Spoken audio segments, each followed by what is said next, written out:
In the quaint Yorkshire village, life unfolds in familiar rhythms as villagers begin to wind down their day. Harold Bennett, a figure of gentle mystery, walks through the village, a bouquet of wildflowers in his hand. He nods to the baker, a silent acknowledgement passing between them. He nods to the postman, a silent acknowledgement passing between them. Children whisper as he passes, their eyes following his every step. Harold remains an enigma, a familiar face shrouded in unspoken stories. Sophie Chapman arrives in Brookfield, her warm smile radiating against the backdrop of the village street. Harold, the local florist, tends to his blooms with meticulous care, his quiet dedication a striking contrast to the bustling street. Sophie observes Harold, intrigued by his silent passion amidst the lively chaos. Sophie follows Harold, watching his every move. Harold shields the flowers, his touch gentle. He treats the flowers with reverence. Sophie walks along the street, the evening air cool against her skin.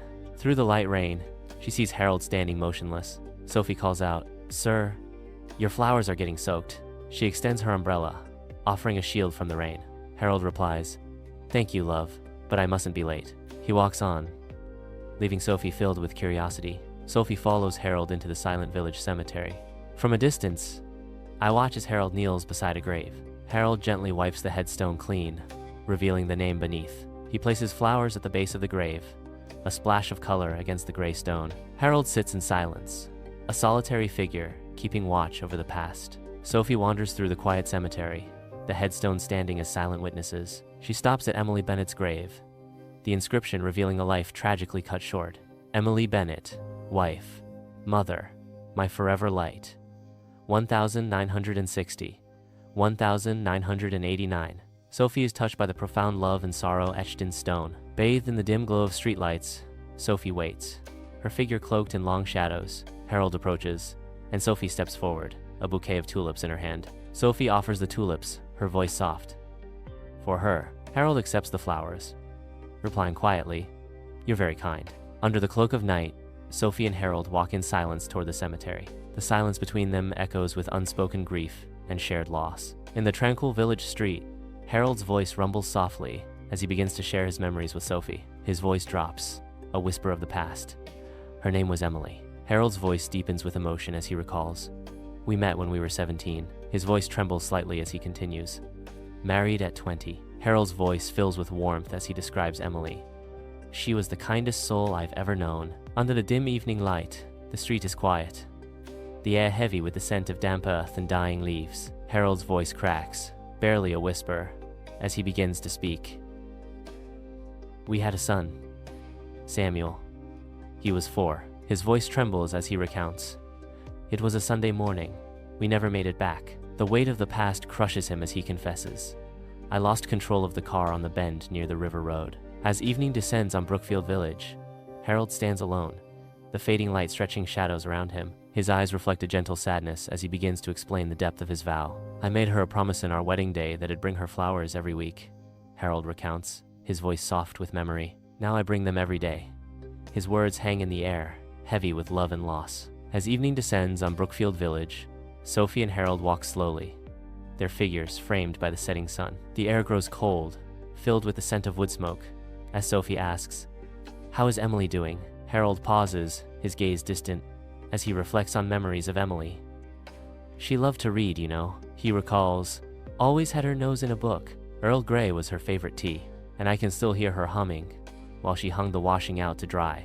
Sophie watches as villagers pass, each lost in private grief. The profound, unspoken sorrow of the community begins to sink in. The florist leaves a bunch of flowers outside Harold's door, a silent offering of support. The village begins to show their empathy. In the quiet village cemetery, school children gather, their expressions somber as they approach Emily's grave. With delicate care, they lay painted pebbles at the graveside, a vibrant tribute against the cemetery's muted backdrop. The colorful stones stand as symbols of remembrance, a community united in honoring Emily's memory.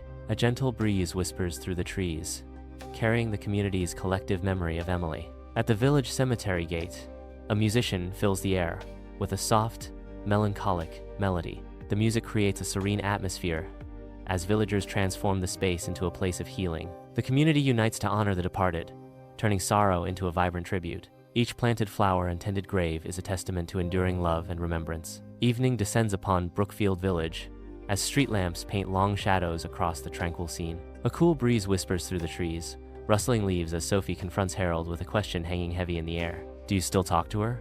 Sophie asks, her voice barely audible above the rustling leaves. Harold avoids Sophie's gaze, his silence echoing louder than any words. He finally responds, his voice low and steady. "Every day." Sophie looks expectantly at Harold, awaiting his response. Harold smiles gently, a warmth spreading across his face. Sophie presses, her voice soft. "What do you say?" Harold responds, his tone filled with affection. "I tell her I miss her." He continues, his voice lighter. "I tell her what I had for breakfast." Harold's expression turns thoughtful. "I tell her what I saw," Harold concludes, his gaze shifting to Sophie. "I tell her about you." Under the long shadows of the streetlights, Harold looks at Sophie, a gentle smile playing on his lips. The crisp evening air carries the scent of wood smoke from nearby chimneys. Harold's voice breaks the silence. "You're the reason I started speaking again?" Harold lies in the sterile hospital bed, his pallor stark against the white sheets. Sophie sits beside him, her hand clasped tightly in his, a silent vigil of love and hope. A single flower in a vase offers a fragile burst of color, a poignant symbol of life amid the sterile surroundings. Harold lies weak in his hospital bed, a stark reminder of his fading strength. Sophie sits by his side, her touch gentle as she adjusts his blanket. "You don't have to keep doing that." Harold's voice is raspy, barely a whisper. Sophie's eyes, filled with unwavering resolve, meet his. "I want to." Sophie continues to care for Harold, honoring his tradition and showing her love. Mourners gather at Harold's funeral, their hands filled with wild and garden-picked flowers. Each bloom, a silent tribute to Harold, a gesture of love for Emily. Sophie stands at the grave, tears streaming down her face. She kneels, gently placing a daisy beside the cold stone. Her voice cracks with emotion as she whispers, "You kept your promise." In Brookfield Village, Sophie walks through the street, carrying flowers. She continues Harold's tradition, honoring Emily's memory. Sophie keeps Harold's love alive. Brookfield Village glows softly under the evening lights as a newcomer approaches Sophie. The new villager notices the flowers. "Those are beautiful flowers, Sophie. Where are you headed this evening?" Sophie smiles gently, clutching the flowers. "I'm going to visit Harold and Emily's memorial. It's a small tradition in our village, a way to remember their love." Sophie's voice softens, sharing the village's cherished tradition. Harold and Emily were childhood sweethearts. Their love story is legendary here. Every year, we bring flowers to honor their memory.